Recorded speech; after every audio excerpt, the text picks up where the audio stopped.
This summer, I decided to quit using caffeine. I expected to have a stabler energy level. I expected to have less jitters and less anxiety. I did not expect my sleep to be ruined. In the months of July, August, September, October, on more nights than not, I would experience waking up not at the crack of dawn, but rather at the crack of the witching hour. One might think that waking up naturally at 3 a.m. isn't that bad. One would be wrong. For when you do wake up, you don't feel well rested, ready to face the day. You barely have the energy to crack a book, let alone face the cracking of the workday's whip. All you want to do is go back to your sweet, warm cocoon of slumber. But you can't, because like a disgusting, umbilical fluid-drenched, premature butterfly, you're up. Please let me explain. I'm no freak.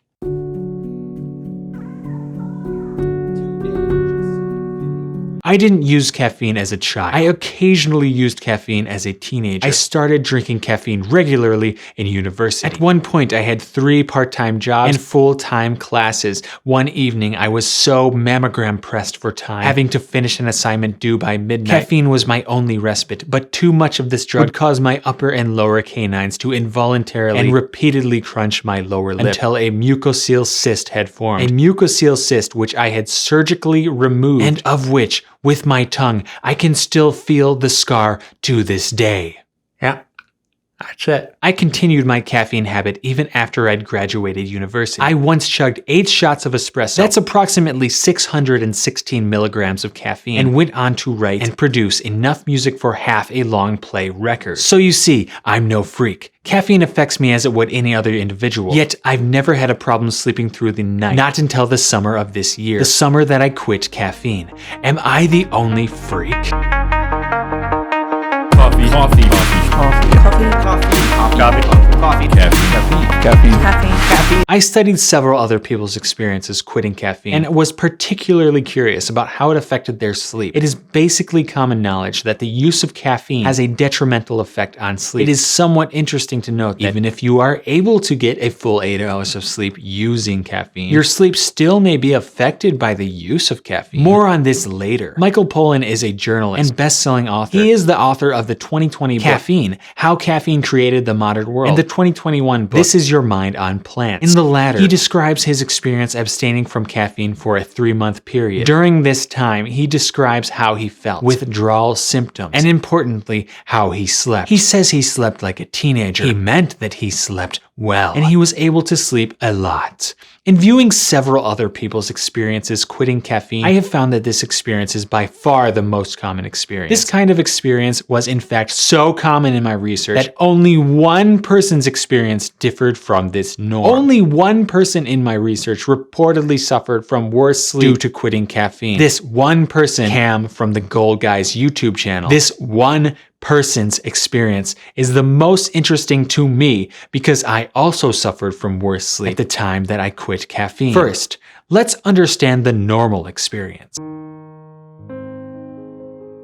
Jess Van Den has been off caffeine for years. When she quit caffeine, she experienced a smooth energy level and 4 days of withdrawal symptoms. Cole Hastings quit caffeine for 6 months. He experienced better sleep after his first month of quitting. Matt D'Avila quit caffeine for 30 days. He didn't notice any difference in terms of sleep and anxiety. More on Matt's experience later. According to the infographics show, which is reporting based on research, not personal experience, after withdrawal symptoms, which could allegedly last up to 10 days, you'll sleep well practically every night. Better Ideas Joey stopped drinking coffee and was getting 8 hours of sleep every night. But he later admitted that he was not getting that good sleep in the video, Why You're Always Tired. He goes into a list of things that he had to further implement, such as blacking out the windows in his room in order to get better sleep. More on Joey's experience later. Shelley Darlington quit coffee and got better sleep. Marwan Bembly quit coffee for 5 months. The first few weeks he woke up feeling like a zombie. After this, he woke up feeling well rested. It is clear that when most people quit caffeine, they experience better sleep instantaneously, or at least within a few days, or perhaps a few weeks. Cam from the Gold Guys is the only person of the accounts I could find whose sleep worsened when he was off caffeine. This is confounding.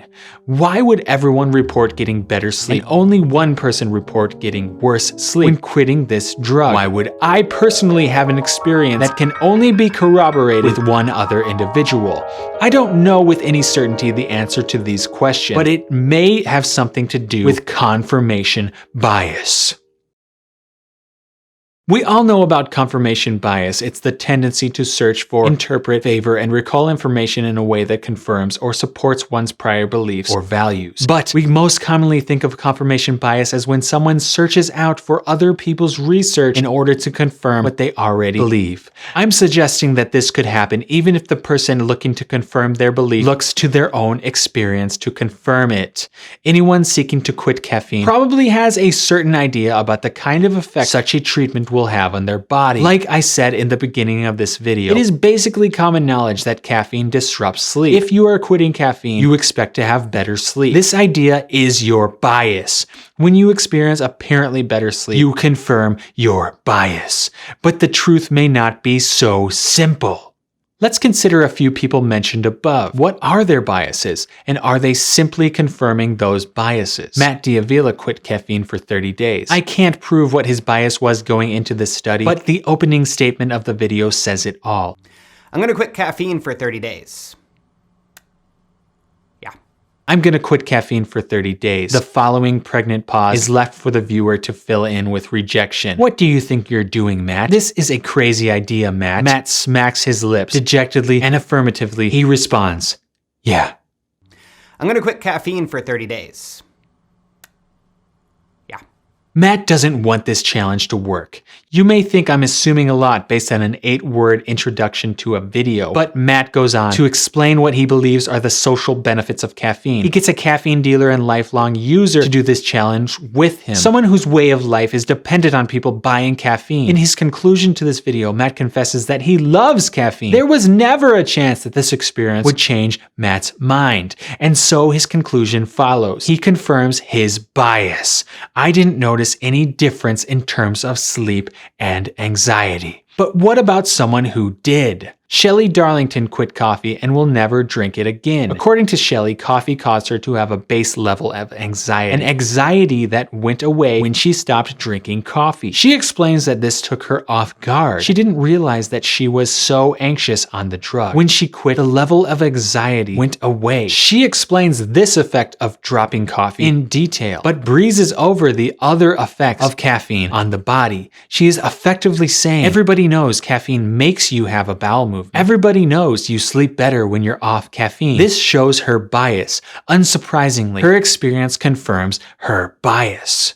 To further complicate things, Joey from Better Ideas stopped drinking coffee and was getting 8 hours of sleep every night. Much like Matt D'Avila, his sleep was reportedly not affected by this change. However, in a later video, Why You're Always Tired, Joey explains a condition of chronic tiredness even while getting 8 hours of sleep. He explains that he has felt this condition many times. He explains that this is partly due to a lack of good sleep. Part of his fix for this condition is to only use caffeine in the morning.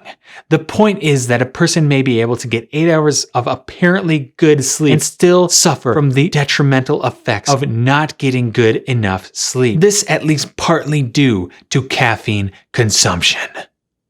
There are admittedly some problems with Cam from the Goal Guys experiment. Cam had a napping problem. In one scene of the video, Cam is caught napping in the middle of the workday. The other Goal Guy explains that they are coming up on a deadline while Cam is napping. This is what Cam is up to.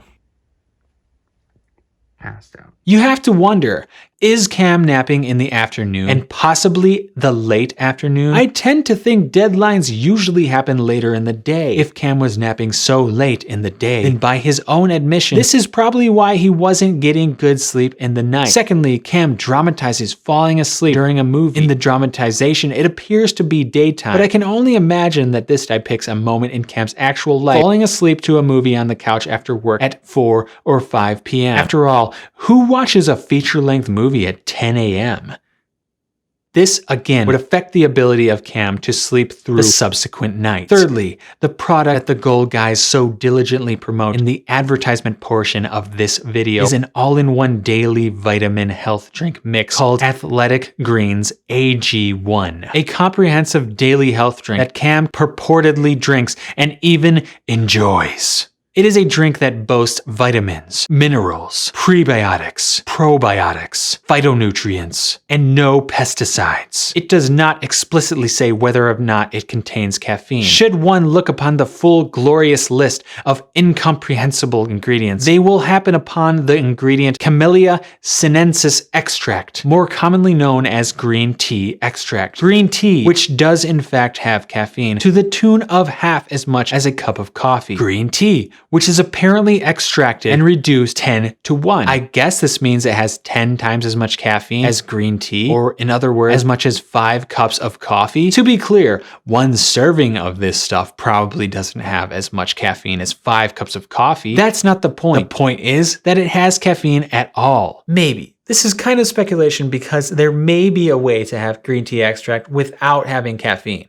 Did Cam give this green tea supplement up during his caffeine abstinence, or was he unwittingly consuming caffeine during his entire abstinence from caffeine, like so many of us have done before? See my previous video about this. If we write off Cam's napping as 1 or 2 flukes, if we assume that AG1 is caffeine-free, or that Cam avoided it entirely during the month-long caffeine sobriety, then we're left with one question.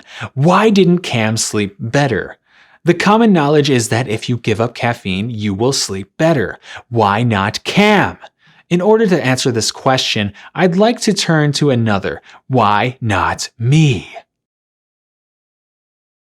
In July of this year, I decidedly quit using caffeine. Over the next 30 days, I found that more often than not, I would wake up not at 6:30 a.m. when my daughter usually wakes us all up crying to mommy, but rather at 3 a.m. This only 4 or 5 hours after I'd gone to bed the previous night. At first, I thought nothing of this. Maybe it was just a withdrawal symptom I would get over. Maybe it was just a coincidence that I had woken up so many nights in the middle of the night without being able to get back to sleep. That idea was shattered when I went to Sweden on August 14th of this year. On August 14th at 7:10 p.m., Kristen and I and my daughter would board a red-eye flight over the Atlantic Ocean to meet, dance, and caper around Sweden with Kristen's 4th cousins, who we had never met. We were happily received with an amazing feast and even homemade apple pie, which contained apples that had grown lovingly in Kristen's cousin's garden. So what does this globetrot have to do with caffeine and sleep? During this first of many feasts that we would enjoy during our stay in Sweden, we were introduced to Taiwanese high mountain tea. After an 8-hour red-eye flight and a full day of meeting, dancing, and capering, I found it difficult to turn down caffeine, even though I had already abstained from the drug for a month. I should point out here that in the first video of this series, I talked about unwittingly consuming caffeine. This caffeine abstinence pause was during the time that I was also consuming caffeine on a weekly basis without knowing it, but this caffeine abstinence pause was witting. I drank cup after cup of tea and coffee the entire 10 days we visited Sweden. During those 10 days, I slept like a king. With the exception of 2 nights that we stayed in an Airbnb because it was kind of creepy, I slept like smog in the lonely mountain. We returned home and I quit caffeine once again, and I returned to my insomniac way of waking up at 3 a.m., not being able to return to my slumber. By this point, I had guessed that caffeine consumption and foregoing its use was related to my inability to sleep through the night. It was still confounding to me that I would not be able to sleep when I was off caffeine, and I would be able to sleep when I was on it. This apparently contradicts common knowledge. Common knowledge that you will sleep better if you don't use caffeine. It wasn't until a full month later, a full 30 days later, that I told a friend over Sunday brunch about my caffeine abstinence and insomniac confundity that my friend would ask me, "Are you drinking enough water?" To which I would reply, "No, but it can't be that simple." It was that simple.